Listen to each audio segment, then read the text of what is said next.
मथुरा के पुष्पांजलि बैकुंठ कॉलोनी में पक्षी दाना पानी बैंक का शुभारंभ किया गया। इस अवसर पर संस्था के संयोजक डॉक्टर अनिल लाठी ने कार्यक्रम की शुरुआत की। इस कार्यक्रम में राष्ट्रीय लोक दल के नेता कुंवर नरेंद्र सिंह सहित अन्य गणमान्य नागरिक उपस्थित रहे। कार्यक्रम में बताया गया कि जिस तरह से भीषण गर्मी पड़ रही है, ऐसे में पशु पक्षियों के लिए पीने के पानी एवं खाने के लिए भोजन की अति आवश्यकता है, क्योंकि आसपास की फसलें कट चुकी हैं। ऐसे में पक्षियों को दाना मिल पाना भी मुश्किल हो गया है।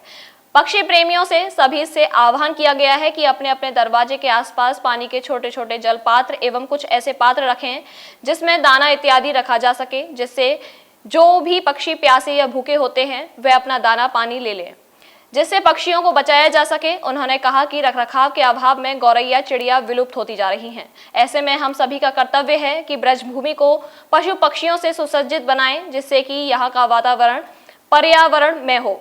इसका मुख्य उद्देश्य है कि ज़्यादा से ज़्यादा पक्षियों तक पानी और दाने की पहुंच हो, क्योंकि हम देखते हैं कि जैसे गर्मी का मौसम आता है तो बहुत सारे पक्षी पानी के अभाव में या प्यास से तड़प तड़प कर मर जाते हैं।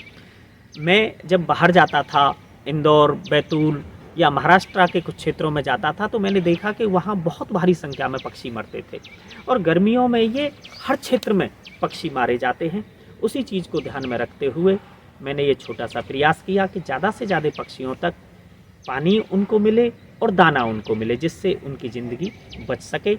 और इसके साथ ही प्रकृति का देश भर में विश्वसनीय जांचों के लिए मशहूर radiologist centre Meenakshi imaging services आधुनिक मशीन के साथ मथुरा में विगत कई वर्षों से उपलब्ध, जहां GE की 1.5 Tesla MRI machine 3 Tesla platform के साथ एवं 32 slide high and CT scan की सुविधा, साथ ही 500 mA डिजिटल एक्सरे और सभी प्रकार की एंजियोग्राफी की सुविधा है। आधुनिक तकनीक के साथ अनुभवी विशेषज्ञ द्वारा विश्वस्तरीय जांच होती है। डॉक्टरों की पहली पसंद बन रहा मीनाक्षी इमेजिंग सर्विसेज में 24 घंटे इमरजेंसी सेवाएं भी उपलब्ध हैं। हमारा संकल्प है कि मथुरा के लोगों को बेहतर जांच की सुविधा मिले। मीनाक्षी इमेजिंग सर्विसेज में कुशल रेडियोलॉजिस्ट की देखरेख में रिपोर्ट तैयार की जाती है। Meenakshi imaging centre, Radhika Bihar, near मोती मंजिल हाईवे, मथुरा। थोड़ा संरक्षण भी इससे बढ़ेगा, ऐसा मेरा मानना है। जैसा कि सर हम देख रहे हैं कि आपने मिट्टी के बर्तनों का प्रयोग किया है, आपने इसमें प्लास्टिक के बर्तनों का उपयोग क्यों नहीं किया? मिट्टी के बर्तनों के प्रयोग के 2-3 उद्देश्य हैं।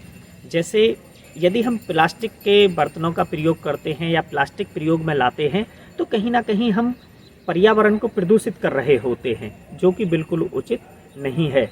मिट्टी के बर्तनों का जो फ़ायदा है वो ये, एक तो इनमें पानी ठंडा रहता है, पक्षियों को अच्छा पानी मिलने की संभावना रहती है। दूसरा, प्रकृति का बचाव भी मिट्टी के बर्तनों से होता है। और जब हम प्लास्टिक के बर्तन टांगते हैं तो हवा चलने पर वो उड़कर उनमें से दाना या पानी बिखरने का डर भी बना रहता है।